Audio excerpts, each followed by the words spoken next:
also on the line of disappointing things that are kind of gross. The Arkham Knight PC version was pulled from Steam amid humongous problems. And as time goes on, this has the plot has only thickened. You think we'd be done with this after the Ubisoft disastrous launch of the last Assassin's Creed game? If I'm not mistaken, Arkham Knight is published by WB, who also published Mortal Kombat 10 now for the PC. Well, in general, but both for the PC. Now that doesn't mean they were developed by the same people. I'm not saying that. But it seems like WB has a really horrible track record of rushing out PC releases. So if you run down, some of the basic points that occurred here, you have, a bunch of disappointed customers initially talking about, glitches and problems. You've got retailers already offering refunds if the patches don't fix most of the issues. Do you have any idea how many digital retailers actually offer refunds? Almost none, because it's so hard to do. Then people started coming out. Companies started jumping in, like Nvidia, who have nothing to do with the game, to offer solutions, to try to offer like graphical setting solutions to keep the game from fucking crashing out. Well, do you want to go in order of all the updates that were released? Well, I'm just hitting the important ones here, I think. But update 5 is when Warner Brothers officially suspended the sales of the PC version of a game. That's awful. SimCity, when EA botched that, if I remember correctly, did not suspend the sale of the game. Or if they did, it was very, very short term. This has been suspended for quite some time, and they state that it's not going to be unsuspended until they fix all the problems. Yeah, so it's been about a week. And so what do you have? You have the game freezing, audio glitches, what else? You have frame rate stuttering. You have graphics that aren't on par with the PS4 version of the game. People talk about computer gaming being better, and yeah, in a lot of ways it can be, but if these console-style, action games that are traditionally more focused for consoles, these companies need to get their shit together and be able to put something out, because right now, if you want to play this or Mortal Kombat or something like that, and I know Mortal Kombat's been mostly fixed, you are on the losing end here. I mean, you're paying the same amount of money, and you're getting absolute bullshit. It used to be that console games wouldn't come out on the PC for a period of time. I'm talking 10, 15 years ago. It'd be like a year. Right. Could be more. I mean, the GTA still don't come out until about a year later on the PC. And there's a reason for that, because they need to be optimized. It's completely different. They need to be optimized. Yeah, they're not the same as a console. The code is a little different. All right, if you have a lozenge, I'll take it. Okay. After this topic, or we can pause now. No, that's fine.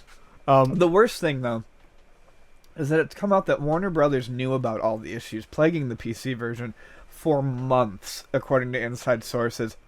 Yet, they determined that they were going to get more money from the console versions and completely diverted their resources to the console versions and purposely released a shit product. Now, why wouldn't they just then suspend the release of the PC version for like 3-4 months and get it right? Because you got to get that shit out day and date. Otherwise, all the money you've put into the PC version, isn't going to be made back. Otherwise they're going to go buy PS4 versions or Xbox One versions. And that's worse. The potential lost sales is worse than the bad goodwill. And plus returns, and people never buying your games again, are putting out a basically an unfinished, probably mostly untested product. Because how could it get past playtesters saying, yeah, we have all these frame rate issues, this game is freezing, it looks like crap even on the highest settings. I saw a screenshot comparison where the PC version didn't look as good as a console, and that's unheard of. Yeah. Because PCs are more powerful if you have the most up-to-date graphics card. But I hate to say it, the issue here is all this, you talk about people not coming back. Unfortunately, that doesn't seem to be the case. Once again, I go back to SimCity or Ubisoft with Assassin's Creed Unity.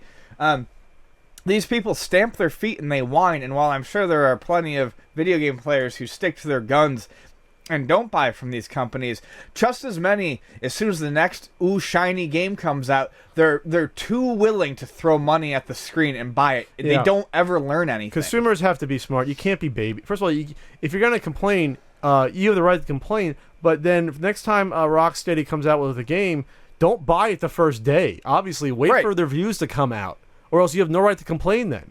Just wait for their reviews, wait to make sure it's playable. If all the people that complain about the last Assassin's Creed game go out and buy the next Assassin's Creed game the first day and it's fucked up, guess what? That's not Ubisoft's fault. It's your fault for being an idiot and doing it again. Right. Because they can get away with it. Be a smart consumer. Punish the companies with your wallet if they're not going to come out with a product that is ready for market. These huge companies are in the business of making video games, but they are not playing video games necessarily. They do not give a shit. They will churn out crap as long as money is flowing into their bank account. And if you let them do it, they will do it. So we're talking about so bad that like the developer comes out with a statement and says, yeah, we're working on the issue. They probably should have said we haven't worked on this issue for 6 months, even though we knew it was there.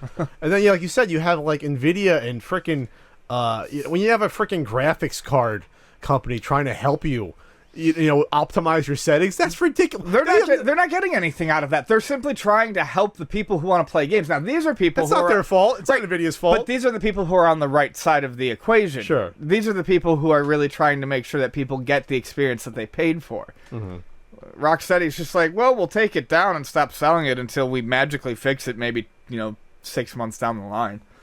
Like, Jesus. And now they're trying to throw AMD under the bus, saying, well, we knew there was issues with people with AMD graphics card.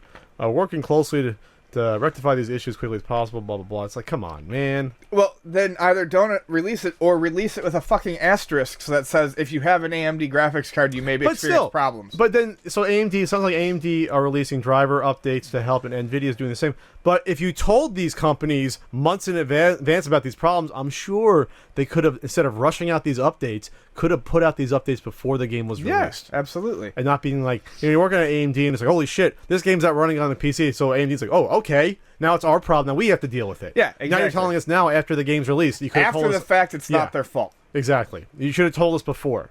Just an absolute horror show. I feel really bad if you bought this day one. But again, don't forget who put out the game. Don't forget the developer. Don't forget the publisher, just as importantly, for allowing this to happen. And then, yeah, if you can return it, return it. Yeah, by all means. Don't let promises and nice graphics fool you into opening your wallet for these shitheads again. I'm tired of seeing the commercial on TV too. Luckily, I haven't seen it. This is how the Batman dies, or whatever. Great. What are you spoiling the game now for us? Come on.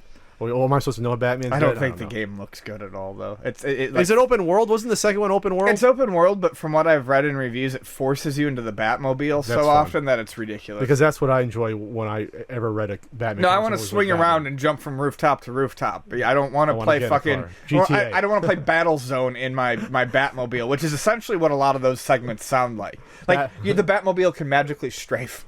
Batman Vice City. I don't feel like playing that one.